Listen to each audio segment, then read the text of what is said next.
What's the real story behind Stephen Kalonzo Musyoka and William Samoei Ruto's latest spat?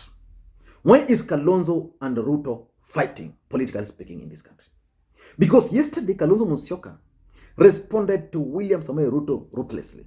This is a time to separate the truth from lies and malicious propaganda.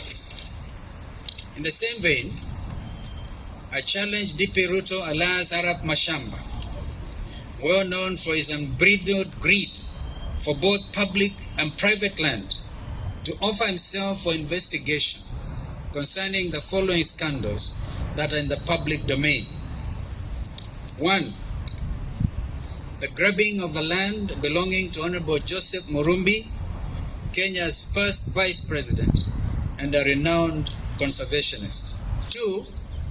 The attempted land grab of the Langata Road Primary School playground, where innocent children were mercilessly tear-gassed and traumatized.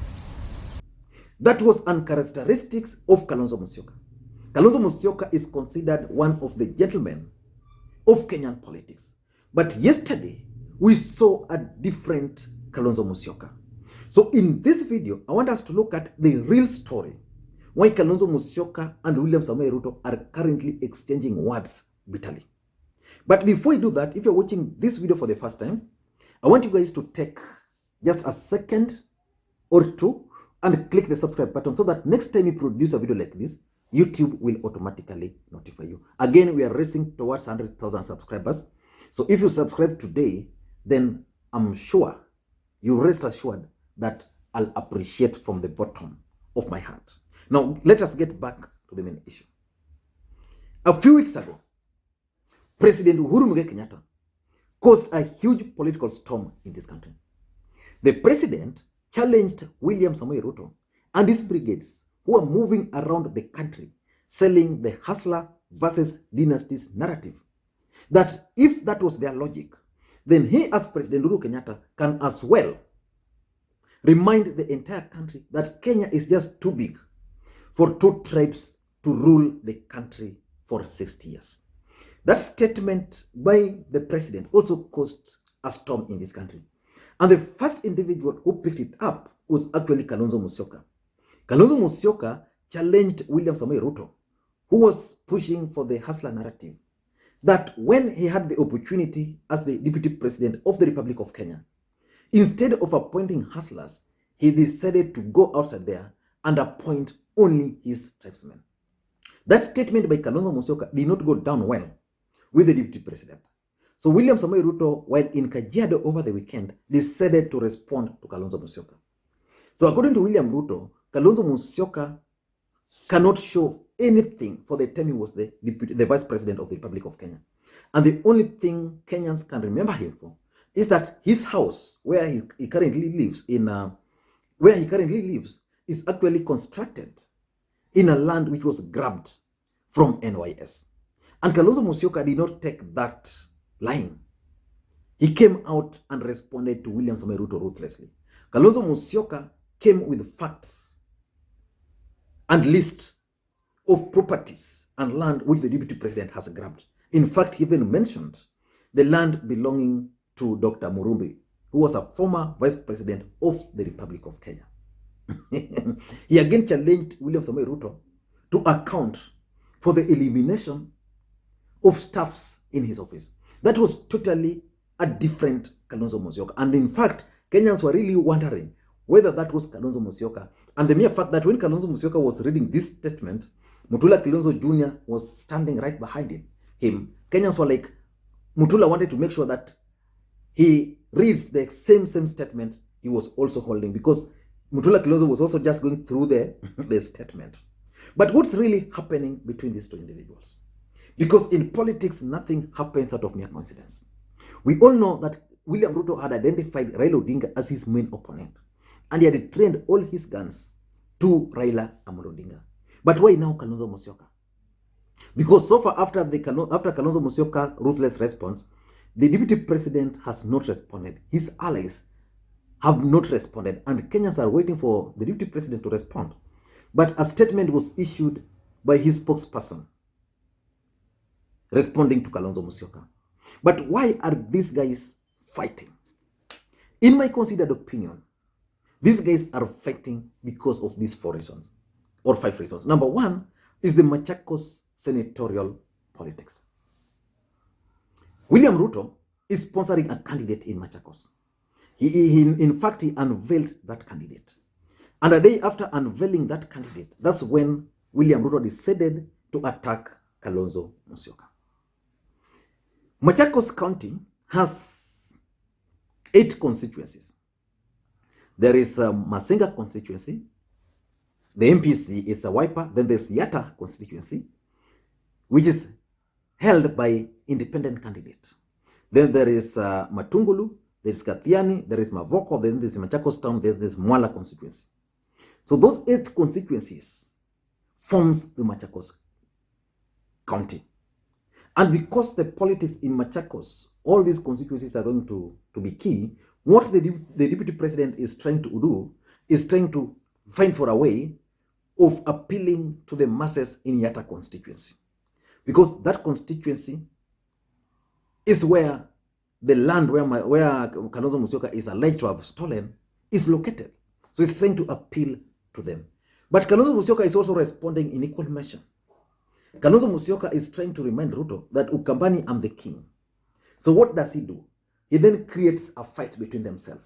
And by creating a fight between themselves, then it means that fight is going to go down up to the ground. So basically, the contest in Machakos then is going to turn out to be a contest between Kalonzo Musyoka and William Samoei Ruto. So the people of Machakos are going to elect a senator, not because the senator is a good senator, but they are going to support that senator because that senator is either going to be Kalonzo man or William Samoei Ruto's man.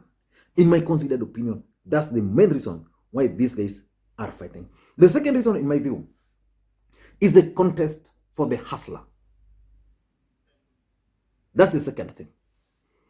William Samoei Ruto has successfully managed to start a narrative, the hustler narrative or the hustler nation. And according to them, what they're trying to say is that you can be a son of anybody, then still rise. And William Ruto then became the face of the hustler nation. He became the face of the hustler nation because if you look at the other side, there's Raila Odinga, son to the former vice president. There is Uhuru Kenyatta, son to former president. Then you go the other side, there is Musalia Mudavadi, again a son to a former minister. Then you go to Gideon Moi, a son to a former president.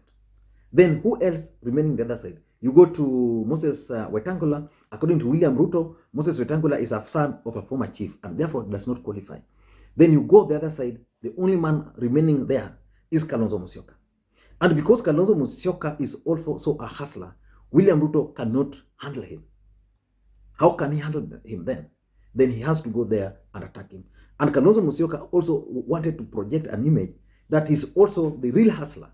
Because if anything, when you compare Eldoret North, where William Ruto came from, and you compare where Kalonzo Musyoka came from, if a child is born in Gishu, and another child is born in what's the name of Kalonzo Musyoka's Kaisuru, chances of a child born in Gishu going to succeed are so high because a lot of hardship are normally witnessed in Ukambani.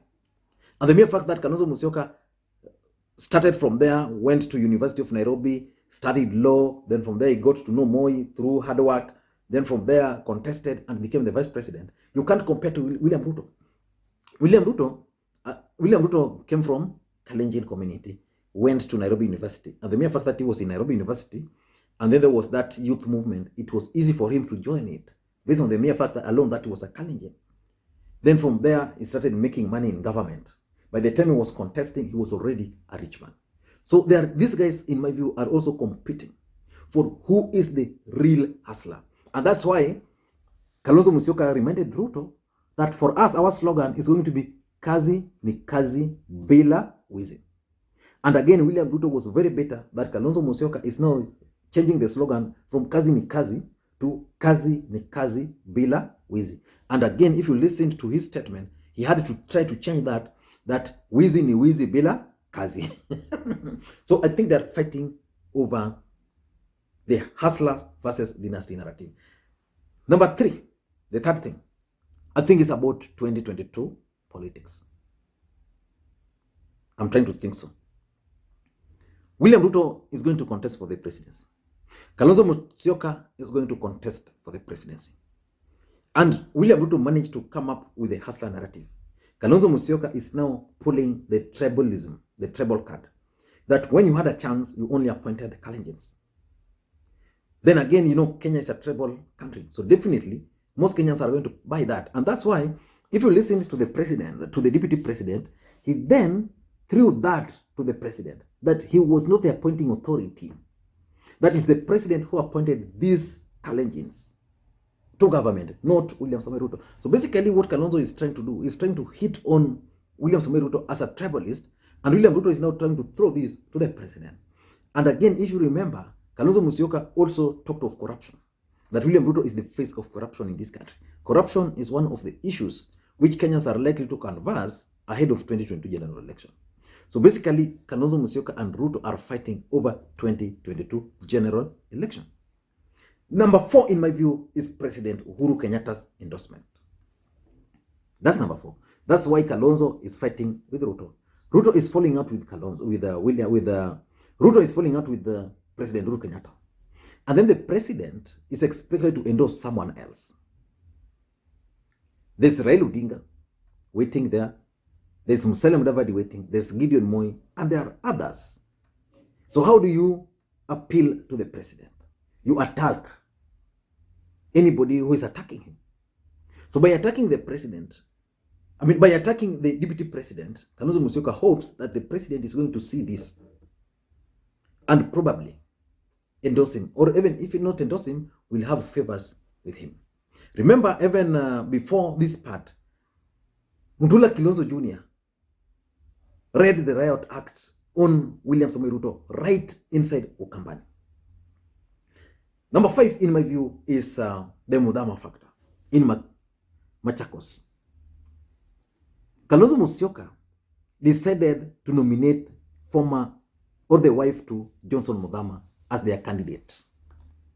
And because of that, Johnson Mudama, who had intended to contest, decided not to contest. But instead, they're not going to sponsor another candidate. Mudama always claimed that he was the force behind Kalonzo Musyoka. So probably Kalonzo Musyoka wants to prove a point. And because Mudama is now the chairperson of the party, which William Samoei Ruto is going to use, probably because of that, Kalonzo Musyoka is very bitter with William Samoei Ruto. And William Samoei Ruto is also trying to elevate Johnson Mudama in Ukambani politics. So what Mudama is trying to do is trying to tell Johnson Mudama that for me, the only person I can fight is your boss, the Deputy President William Samoei Ruto. Let us wait and see how all these events are going to unfold. And lastly, I think Kalonzo Musyoka is also trying to incite the canvas against William Samoei Ruto. I always tell people, for the record, and I've stated this clearly, that Kambas are firmly behind Kalonzo Musyoka. I saw Kambas voting in Makwiny during the by-election. I was there. In the last election alone, I saw Kambas rejecting Jubilee for Kalonzo. Kalonzo was not on the ballot. Forget about the number of members of parliament who are elected in other political parties. Those members were rigged in. Kambas are fully behind Kalonzo Musyoka. So by inciting them against William Samoei Ruto, basically Kalonzo Musyoka is inciting them to oppose William Ruto. Let us wait and see how all these events are going to unfold. I don't know what to think. But in my considered opinion, William Ruto and Kalonzo Musyoka are fighting over those 5 things. Number 1, Machakos senatorial seat. Number 2, the hustler nation narrative. Who is the real hustler? Number 3, 2022 politics. The narrative. Ruto being a tribalist, corrupt. Kalonzo being corrupt, a land grabber. Number 4 is Uhuru Kenyatta's endorsement. Who between these can get that endorsement? Then the Mudama factor in Machakos. And lastly, the incitement of Kambas against William Samoei Ruto. Let me hear your thoughts on this. Thank you guys, and please May you have a good day. Bye-bye.